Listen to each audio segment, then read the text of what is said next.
On today's wrestling news, we've got more allegations surfacing about Vince McMahon. Netflix reportedly pulled Vince McMahon's docuseries. We've got an injury update on CM Punk. And a huge barbed wire death match has been announced for Fyter Fest. Are you ready? Are you ready for the news time? Yes, my name is Phil Chambers and I'm joined by Gareth Morgan to talk all things wrestling news. But before we get into it, make sure you comment down below what you think of each of today's stories. Like the video, subscribe, share, and click the timestamps in the description to go to each one of the stories. But first up, Vince McMahon. Obviously, big story about this, coming from the Wall Street Journal again, following up from their piece that they did a few weeks ago now. More allegations are coming up about Vince McMahon and $12 million worth of payouts and NDAs that he has used to cover up sexual misconduct allegations with 4 women over the course of 16 years. Now, obviously, all of them signed NDAs, so this is coming from other sources within the situation that know about these things that the Wall Street Journal has. And I'm just going to run through each one and kind of what I'm allowed to say about each one. So the first one comes up, $7.5 million payout he paid to a former wrestler. Apparently, Mr. McMahon coerced her into performing oral sex and then demoted her and refused to renew her contract in 2005 after she refused more sexual contact. Now, she was fired at the time, and then she came back to WWE with her lawyer and Vince McMahon in 2018, which is when she signed this NDA and was paid $7.5 million to keep quiet about this. Someone else, a contractor working for WWE, received unrequested nude photos from Vince McMahon whilst on the job. She also claimed that he sexually harassed her while she was on the job, and she signed an NDA and was paid $1 million back in 2008. So another one, 2006, this time a former manager was paid around $1 million. She worked with him for around a decade before he then started initiating a sexual relationship and then was paid to cover it all up. Then you obviously add all of this to the things that we already knew about, like the $3 million he paid to a former paralegal that he allegedly passed around like a toy to John Laurinaitis. The board is also investigating a $1.5 million NDA payout from 2012 involving allegations against John Laurinaitis, saying that an ex-employee alleged that she was demoted after she ended a sexual relationship with him. John Laurinaitis was at the time the head of talent relations, and then that same year he was removed from his position, but Vince put him back in that position last year. He is currently on administrative leave, though, because of all these allegations and everything that's going around. So the only real response from WWE that we've had about any of this is just them saying that they are cooperating with the inquiry conducted by the board and taking all the claims very seriously. Obviously, the WWE board hired an outside law firm to do the investigation, and obviously that, it's all an internal investigation, so who knows if we'll ever even see the results of this at some point down the line. There's just so much to this, it's absolutely ridiculous. So you add all of this, new stuff all coming from the Wall Street Journal, to a former WWE wrestler, Mario Mancini, who recently came out corroborating the allegations from back in, from Rita Chatterton, WWE's first referee, who allegedly accused Vince McMahon of rape back in 1992 and was silenced back then. And Mario Mancini is coming out recently corroborating all of her story. You add all of these things together, it's a mess. It's really hideous stuff coming from Vince McMahon, and it just seems like this is the sort of tip of the iceberg of everything that these kind of things could uncover. And who knows if the big Wall Street Journal stories are going to uncover some more stories, if some more people are going to come forward. That's generally how these things roll, but it feels like there's a lot more to this still. Yeah, and that when the first story didn't initially break, that was the kind of the little takeaway at the end, like more stuff was coming. Like this was literally the tip of the iceberg, and it seems like this is the more stuff now. And who knows, maybe there might be even more. We just don't know. It's such an evolving situation. It's horrendous. Like it just is. Like like just looking at the allegations just in general, nothing has been like officially confirmed via like the investigation or anything like that. It's not all like, not everything has been weighed up at this point, but as things stand, it does not look great. And yeah, just to add more fuel to this right now, Netflix have said that well, it's been reported that Netflix are going to pull the Vince McMahon docuseries that was, I think it was initially reported during the Q3, whatever they call I will get the actual thing. The earnings call it is. I don't know why I just won't. There's that much going on in my brain right now, Phil. The earnings call was the last thing I wanted to think about. But it was announced then, and then it was like this huge deal that was going to happen. But now, according to F4W Online's Denise Salcedo, Netflix want no part of this now. And this isn't just a case of like, oh, it was in the pitch stages and it was in early development. This was very much in post-production, deep in post-production. It was pretty much done at this point. Like, people have had their interviews, like the entire production looked like it was ready to go. And Netflix have just seen this report and gone, nah, not a chance, mate, not a chance. They said, and this is according to like what she put on Twitter, Denise Salcedo, she says, sources tell me that the Vince McMahon Netflix documentary has been pulled and is off the programming spreadsheet at Netflix.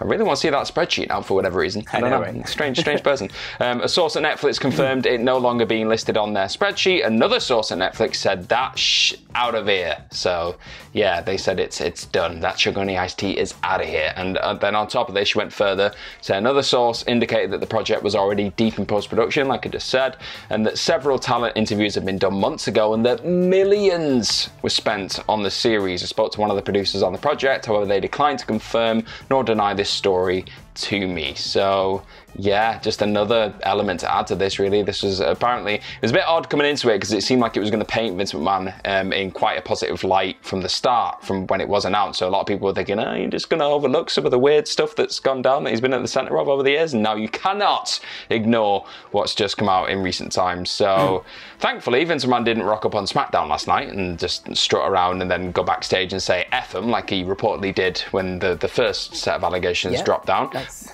a step forward, I guess. But PW Insider did confirm that he was very much there last night, 100% in creative control, and he completely no-sold the allegations again. But he was late, apparently. I think he rocked up late to the tapings, but Vince being Vince, he just, got on with the show, business as usual, which again is... You got to feel for some of the people backstage right now, some of those workers who've got all this going on. Yeah, they're getting these press releases like sent out, like you just said, like internally, but it's quite an unstable environment. Yeah, absolutely. It's like the Netflix thing. You've got to imagine you're not going to get that much access to Vince McMahon without it being a slight puff piece. Like, he's just not going to agree to it. Look at the Pat McAfee interview. That's the only thing he's done in absolutely years, and it was glowing about him.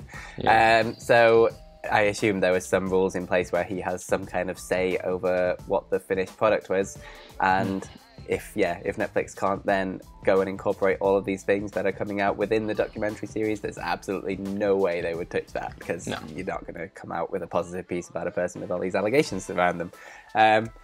So yeah, we're just going to have to wait and see what else comes out, if any more comes out, what happens with the WWE investigation. It's all up in the air at the minute, and there's not a lot we can speculate on. We just got to watch it all unfold, and we will bring it to you. We will bring those developments as they happen. That's what we do. We will bring them to your eyes. Speaking of developments as they happen, moving over to AEW, we've got a bit of an injury update for CM Punk. Now, Tony Khan was recently speaking to the New York Post about a bunch of things. He was mainly talking about sort of Bryan Danielson and the debut of Claudio Castagnoli and how that all came about. But within that, he kind of had a tiny little update on the CM Punk situation. So he was talking about original plans of how he was going to debut Claudio Castagnoli, and it was going to be at Death Before Dishonor on July 23rd. He thought that'd be a pretty cool little tie-in and a good way of debuting him within the company. But he knew his TV plans were going to need to change because he'd written all of his TV all the way through past Forbidden Door. And then the CM Punk thing came, and he knew that CM Punk was going to need some time, so he had to rewrite everything, and that's when the Claudio thing came in, and that's like how this all came about. But within that, he just said that CM Punk, speaking about CM Punk's injury, his x-ray came back Friday and it wasn't good. Now, there's been a lot of secrecy. Well, maybe it's not secrecy, maybe they just don't know what the actual injury is, but we've not heard a lot about what the actual injury is, any kind of timelines about how long he's going to be out. We've just had these tiny little updates, but it's not looking hugely positive at this point. Yeah, but for me, it's an odd one, this quote, because it could be taken in the context of they got the actual x-ray and decided that it didn't look good, but to the point where he had to be pulled, not he got the x-ray and it's like, oh my god, this is the end. It's one of those. It's a tough one to break down. You just hope that he gets well as soon as possible. I think right now the interim championship stuff is fine. It's filling a spot. Like, they need that spot filled for a while because they've not really got a really white hot program that you can just push into that main event for a while. Yeah. Maybe something that we're about to mention. Yeah, exactly. That was quite good. But again, it just felt like not. You don't want to say filler because it was too good for that, but it was still a bit of a placeholder, let's say, for that kind of main event feud. But maybe the one thing on the program right now that could maybe just be creeping into that kind of main event position was, well, it's a program which has now had a hell of a match set up for Fyter Fest Week 2, because after Eddie Kingston overcame the threat of Konosuke Takeshita, I'm getting better at pronouncing things, on Rampage. Okay, that's controversial. That was fine. Thank you. Okay, right, I'll turn into the Mad King in a minute, Phil. So he won that match, and then after this he went backstage, he got a bit of a promo, he was just absolutely seething that he's not been able to make Chris Jericho bleed yet, Eddie Kingston. He's very annoyed, and he's very annoyed with everything that went down with Ruby Soho when she got hit with a car door and all that stuff. Not happy, so he was like, I challenge you to an exploding barbed wire death match. As you do. I don't think the words exploding got thrown into there, actually. I think I just added them. Barbed wire. They're gonna stay away from the word exploding for a long time. I wanted it to explode, Phil. I'm gonna be angry if that does not happen. But yeah, so that is happening. But there's a twist.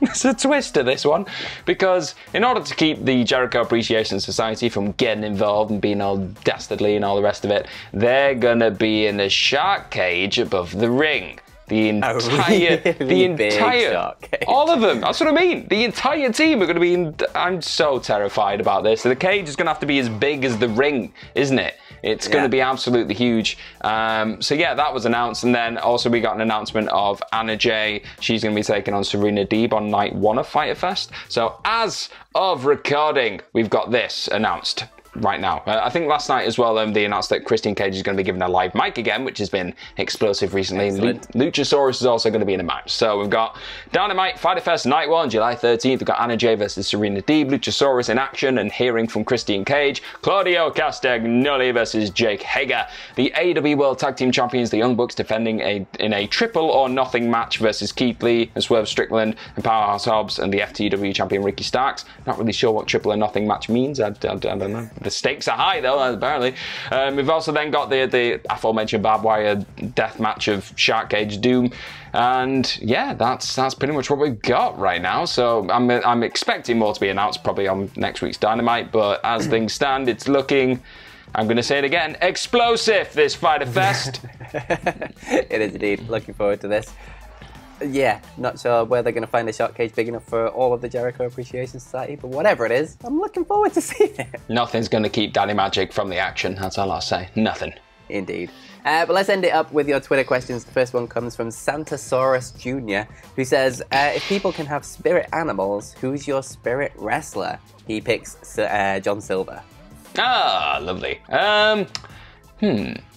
I think after his antics last night on SmackDown, I'd probably say Drew McIntyre, because I'm quite fond of swinging swords around and setting fire to various environments that I'm in. So yeah, I'd say Drew McIntyre. A lot of himself, don't they? Yeah, I am. Yeah, I mean, I wish I had those long locks, Phil. Okay, a boy can dream. I'm going to go completely the opposite and just pick Crash Holly. Because I'm truthful to myself. I'm truthful, okay? I'm hopeful. The hopeful truth. That sounds like a really bad R-Truth stable. Okay. Indeed. Let us know in the comments down below, what is your spirit wrestler? The next question comes from John Harrison, who says, good morning, chaps. I know AEW like to cycle its talent, but why aren't they pushing the hell out of Hook? I know he's special and I trust that they have a plan for him, but surely he would be wrestling on TV more than he is, right? Have a bloody good day. Yeah, it's a tough one, this. He's a young lad at the end of the day. I think we all kind of get confused. He's still very new. Yeah, and it's, sure, he's massively over, and like that's a great thing, and you can't really squander that. Like, and I think AEW, on the whole, are quite good at keeping hold of that popularity and not overexposing talents too early. Do you know what I mean? I think he just needs reps. For me, I'd get him on the independent circuit a bit more, get him having a few matches with some genuine veterans who can look after him and just teach him a few we'll teach him the ropes, to be honest, because he's got something. He's got that untangible thing where you just like, oh, this guy's just, oh, he's got it. He's got the it factor, but you just don't want to throw him in at the deep end too early, and then you lose that kind of sparkle. So I think they're doing the right thing. Do not worry about Hook. Yep, I'm with you on that. I think he needs a lot more matches under his belt. Yeah, I think we forget how new he is to this because of how good he looks doing it all. He's just incredible. Like the amount of talent that just raw talent is absolutely mad, and the fact that he's so good at this so early on in his career is absolutely madness. But yeah, get him out. Salty agrees, I guess. But yes, so I think you agree with you. Get him on the independents a little bit. I think even like matches on Dark and Dark Elevation is maybe too much, because that's still very like visible on like WWE platforms and AEW platforms, I should say, on like YouTube and things like that. I think he needs like the independent bookings where he can mess up and it's absolutely fine, and it's not going to affect him in any way. He needs more of that kind of thing. And I think everything with Danhausen has been really, really entertaining and like fantastic, and I never would have pictured that at the beginning of all this. Wouldn't have assumed this at all. So I think they're doing well, and I think his time will 100% come, but yeah, he just needs a bit more experience. Throw him straight in the G1, I say. There you go. And the final question of the day comes from AJ David, who says, good morning and happy Sea Dog Saturday. So you know Scrooge McDuck left his money to WhatCulture and he resurrected WCPW. So the first big event is here. What belts do you bring back, and who fights for them? Ooh, I mean the internet titles there. Like, it's one of them. 100%. I held that title, Phil, for a time. Like when I was streaming champion. Okay, I think I had 2 pay-per-views in a row. Different lineage. Okay. Honestly, definitely completely different. Okay. It definitely didn't go direct from Cody Rhodes to our stupid YouTube show. Definitely not. But if I could resurrect that title, I'd have Pac against Will Ospreay. I'd go Battle of the British. I'd go straight for it. Screw that terrible All-Atlantic title thing. I'd just have this belt, 2 absolute super workers tearing the house down. Gimme. Fair. I was going to put, because Joe Hendry was technically the last internet champion, so you've got to give him something. So I was going to go Joe Hendry versus the best internet champion. And Cody Rhodes, if Scrooge McDuck has got WhatCulture, like, he probably has enough money to entice Cody Rhodes out of WWE, I assume. Yeah. I mean, even just for a one-off appearance, I'm sure he could. Yeah, he'd repay that favour. We made the man. We did. I'd bring back all the belts though, because they're all great, and you should go watch every single WCW show because it's all fantastic stuff. I would also put War Machine versus Aussie Open, because I mean, why the hell not? And Nixon Newell, I'd get her back for the women's title, and I would have Drake versus Bad Bones for the hardcore title, because I just love Bad Bones. And then could we have another match? Could we have another match in the office? Like, I remember that one. I can't remember who was in 100%. It. That'd be great. And the main title, I would have Drew, because we're getting people out of WWE because they're just wasted over there. Versus Martin Kirby, just because it's Martin Kirby. Yeah, I'm there for that. I'm there for that. You've sold me on this event that's never going to happen now. Anyway. It's great. I can't wait. I'm there. You take my money. And that is the news. Thank you very much for joining us. Let us know down in the comments what you think of all of today's stories. Like we say, who your spirit wrestler is, etc., etc., etc. If you want, you can follow us over on Twitter. You can follow me at PhilMyChambers. You can follow Gareth at GMorgan04. And you can follow all of us at WhatCulture WWE and watch loads more videos. That's what we do here on YouTube, and it's just good. So Ups and Downs for SmackDown and Rampage is on its way. They'll be up in a couple of hours, so watch out for those. Subscribe to the channel, etc., etc., and have yourselves a bloody good day. Bye-bye.